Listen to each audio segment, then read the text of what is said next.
काँग्रेस बरोबर जाऊन उद्धव ठाकरे यांनी बाळासाहेबांचे विचार सोडले असं एकनाथ शिंदे म्हणत असतात नेहमीच. तुम्ही सुद्धा कित्येक वेळा हे ऐकलं असेल. टीका करताना ते उद्धव ठाकरे यांचं नाव कधीच घेत नाही, काही जण असा ते उल्लेख करत असतात. पण समजा त्याच एकनाथ शिंदे यांनी काँग्रेस सोबत आघाडी केली तर राज्याच्या राजकारणात काहीही घडू शकतं. हे 2019, 2022, 2023 मध्ये आपण बघितलेलं आहेच आहे. त्यामुळे सत्तेसाठी जर उद्धव ठाकरे काँग्रेस राष्ट्रवादी सोबत जाऊ शकतात, तर आत्ता 2025-26 मधल्या निवडणुकांमध्ये एकनाथ शिंदे काँग्रेस सोबत का जाऊ शकत नाहीत? याच प्रश्नाचं उत्तर शिंदेंनी आपल्या कृतीतून आणि राजकारणातून दिलेलं आहे. मग जर सत्तेसाठी स्थानिक कार्यकर्त्यांना पुढे करून त्यांच्या नावाने आपण कोणाही बरोबर जाऊ शकतो असं त्यांना म्हणजेच शिंदे यांना वाटत असेल, तर उद्धव ठाकरेंना ते कोणत्या तोंडाने विरोध करतायत हाही प्रश्न विचारण्यासारखा आहे. सगळं या व्हिडिओमध्ये बघणार आहोत. सो पूर्ण बघा आणि चॅनेलला सबस्क्राईब करा. नमस्कार, मी प्रदीप. मूड फ्रेश करणाऱ्या मराठी मूडमध्ये आपल्या सगळ्यांचं स्वागत. उद्धव ठाकरे यांच्या शिवसेनेचे नेते आणि विधान परिषदेतले विरोधी पक्षनेते अंबादास दानवे यांचं हे ट्विट बघा. उपमुख्यमंत्री एकनाथ शिंदे यांनी कसे नाकाने वांगे सोडलेत याची चिरफाड दानवे यांनी केलेली आहे. उद्धव ठाकरे काँग्रेस सोबत गेले म्हणून त्यांच्यावरती न थकता टीका करणारे शिंदे कसे काय काँग्रेस सोबत गेले असा प्रश्न खरं तर आपल्याला अजिबात पडत नाही. कारण एव्हाना महाराष्ट्रातल्या सुजाण नागरिकांना राजकारण किती खालच्या स्तराचे रेकॉर्ड करतोय हे कळलेलं आहे. उगाच ती 50 खोकेवाली घोषणा प्रसिद्ध झाली नव्हती.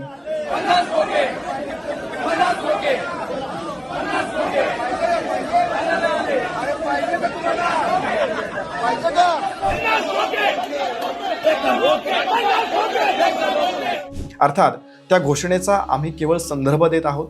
वस्तुस्थिती ती आहे की नाही याच्याशी मराठी मूडचा काहीही संबंध नाहीये. पण मुद्दा हाच आहे की शिंदेंना काँग्रेस सोबत जाण्याची वेळ का आली? मग यावर शिंदे म्हणतील की स्थानिक पातळीवरती कार्यकर्त्यांच्या भावनांचा विचार करावा लागतो. हे तर बरोबर आहेच आहे. कार्यकर्त्यांच्या भावनांचा शिंदे किती जास्त विचार करतात हे आपल्याला अनेक घटनांवरून दिसून येतं. ते इव्हेंट आठवत आहेत का?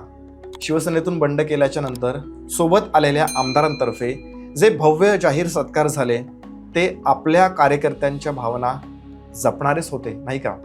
आता तेच कार्यकर्ते जर समजा म्हणत असतील की आपण काँग्रेस सोबत आघाडी करूया, तर त्याला नाही थोडेच म्हणणार आहेत आपले एकनाथ शिंदे. बरं, एवढ्यावरतीच थांबलेले नाहीत. त्यांनी शरद पवारांच्या राष्ट्रवादी सोबत देखील आघाडी केलेली आहे. कहर म्हणजे उद्धव ठाकरेंच्या शिवसेनेबरोबर देखील त्यांनी युती केली आहे. अनबिलिव्हेबल. महाराष्ट्र हे खऱ्या अर्थाने राजकारण्यांना दिशा देणारं राज्य आहे हे आता सिद्ध झालंय.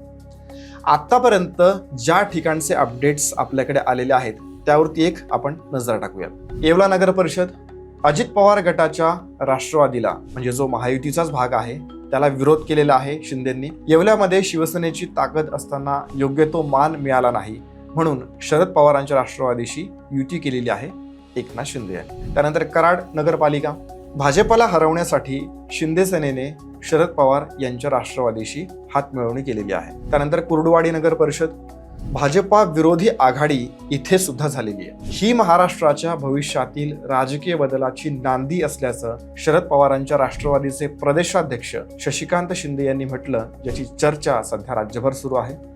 आणि मग तिकडे भाजपने देखील शिंदे विरोधकांना जवळ केलेलं आहे. चोपडा नगर परिषद, महाविकास आघाडीमध्ये फूट पडलेली आहेच आहे हे आपण बघितलंय, पण महायुतीमध्ये सुद्धा फूट पडली आहे. काँग्रेसनं शरद पवार गटाला एकटं सोडून शिंदे सेनेशी आघाडी केलेली आहे. फक्त 2 जागांसाठी शरद पवारांची राष्ट्रवादी एकटी लढतीये. कशासाठी? तर सत्तेच्या वाट्यासाठी. वैचारिक भूमिका कुठेच दिसत नाहीये, फक्त दिसतेय ती सत्ता.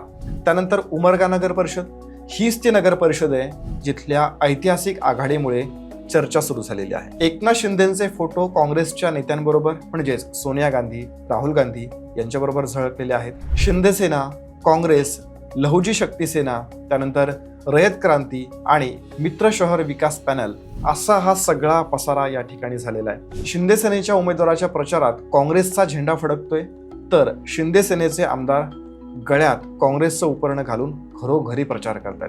या ऐतिहासिक समीकरणावरती अंबादास दानवे यांनी ट्विट करून शिंदेंवरती शब्दांचे बाण सोडलेले आहेत. निवडणूक स्थानिक पातळीवरची असल्याने अशा आघाड्या कराव्या लागतात हे टिपिकल वक्तव्य आपण अनेक वेळा ऐकलं असेल आणि असेलही कदाचित. पण मग अशा वेळी युती धर्म कुठे जातो असा प्रश्न यांना कोणी विचारेल का? की फक्त सत्ता हे एकमेव उद्दिष्ट आहे? कदाचित आहे. एकनाथ शिंदे नेमकं असं का वागतायत याला सुद्धा पार्श्वभूमी आहे. त्याची कारणं बघूयात आपण. सगळ्यात पहिलं, स्वतःची ताकद दाखवायची आहे का शिंदेंना?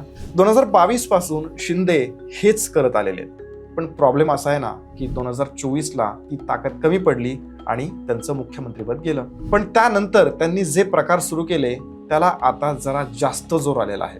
इतका की भाजपाला विरोध करण्यासाठी काँग्रेसचा सुद्धा आधार घेण्याची वेळ एकनाथ शिंदे यांच्यावरती आलेली आहे.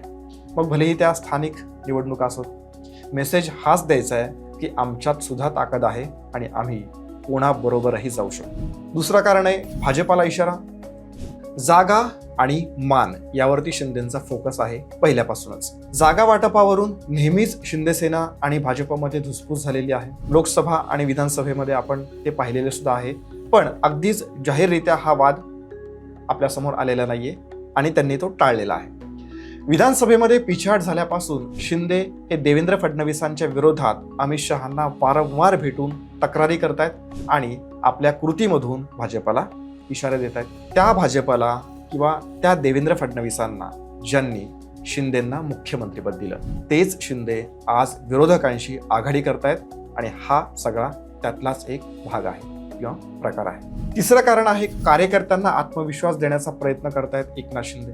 कार्यकर्त्यांची भावना होती म्हणून हे सगळं केलं असं वारंवार मोठे नेते बोलत असतात एकनाथ शिंदेंसारखे. आता काँग्रेस आणि राष्ट्रवादी सोबतची आघाडी देखील कार्यकर्त्यांच्या भावनांचा विचार करूनच केल्याचा शिंदेंचा दावा आहे.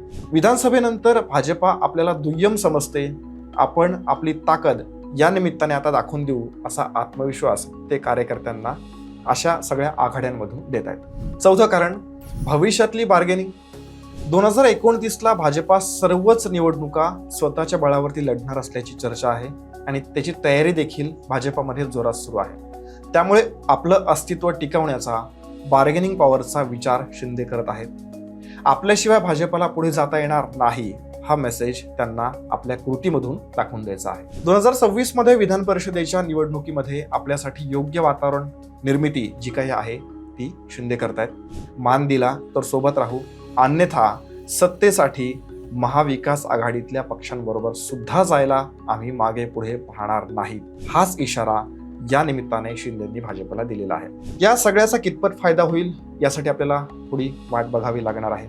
पण व्हिडिओच्या सुरुवातीला विचारलेला प्रश्न अनुत्तरितच राहतो. वैचारिक पातळीवरती उद्धव ठाकरेंना जर विरोध ते करतायत तर तीच चूक करून का नाकाने वांगे सोडतायत एकनाथ शिंदे? मग जर उद्या पक्ष फुटला तर कुणाकडे जाणार आहेत एकनाथ शिंदे? शिवसेना प्रमुख बाळासाहेब ठाकरेंचे विचार खुंटीला टांगून काँग्रेस सारख्या वैचारिक विरोधकांसोबत जाऊन दाखवलंय का एकनाथ शिंदे यांनी? शिंदेंच्या याच राजकारणावरती तुमचं मत कमेंटमध्ये नक्की नोंदवा.